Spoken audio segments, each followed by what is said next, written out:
Good evening. This is Patrick here, and today I'm going to be, talking about the interactive advanced concept presentation number six, which is about nuclear bombs. So this week we did watch a 10-minute video on the chemical background that happens during a nuclear reaction and nuclear explosion that are used by nuclear bombs. So I guess I will explain exactly what goes on.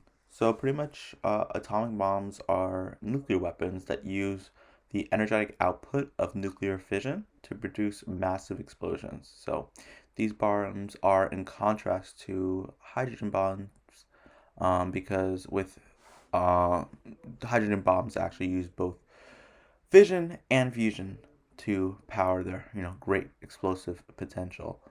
So a little historical background on nuclear explosions.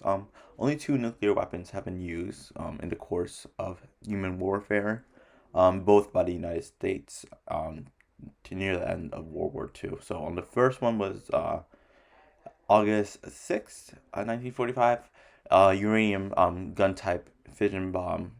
It was named Little Boy, and detonated over the Japanese city of Hiroshima. So 3 days later, on August 9th, plutonium implosion type fission bomb called Fat Man was exploded over the city of Nagasaki. These two bombings resulted in the deaths of approximately 200,000 Japanese people, mostly civilians, though the number is debated. Japan does feel like it's a lot higher because it is quite devastating. And the role of the bombings in Japan forced its surrender, and their ethical status still remains a subject of popular debate today.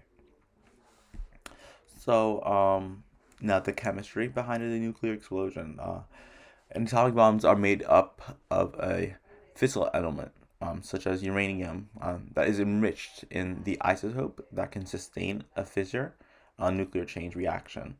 When a free neutron hits the nucleus of a fissile atom, like uranium 235, uh, the uranium splits into two smaller atoms called fission fragments, plus more neutrons as well. So fission can be self-sustaining because it produces more neutrons with the speed required to cause new fissions. So this creates the chain reaction, like I mentioned before. So the uranium 235 content of weapons grade uranium is generally greater than 85%, though inefficient weapons deemed weapons unusable can be made of 20% enriched uranium. The very first uranium bomb, Little Boy, like I mentioned, was dropped over Hiroshima, and that used about 64 kilograms of 80% enriched uranium. So in fission weapons, a mass of fissile material, either enriched in uranium or plutonium, is assembled into a supercritical mass. The amount of material needed to start an exponentially growing nuclear chain reaction. That's pretty much what it is. This is accomplished by either shooting one piece of subcritical material into another, termed the gun method, which was what was done over Hiroshima, or by compressing a subcritical sphere of metal using chemical explosive to many times its original density, called the implosion method, which was used over Nagasaki. So the implosion method is considered more sophisticated than the gun method and only can be used if the fissile material is plutonium. Um, the inherent radioactivity of uranium will then release a neutron, which will bombard another atom of uranium 235 to produce the unstable uranium 236, which undergoes fission. This releases further neutrons and continues to process the chain, like I mentioned before. The uranium atom can split any one of dozens of different ways as long as the atomic weights add up to 236. Um, the following reaction, there's an equation that shows one possible split, namely into strontium 95, xenon 139, and two neutrons. That was actually mentioned during the video we watched today. So the way these bombs are, assembled, fission bombs assembly methods. There's about two of them actually.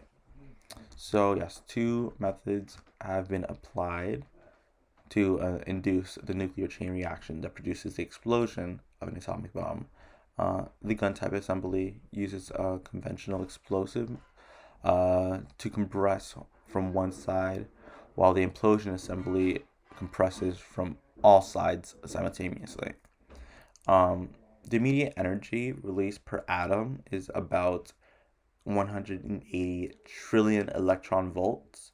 Of the energy produced, 93% is kinetic energy of the charged fission fragments flying away from each other, usually repelled by, the positive charge of their protons.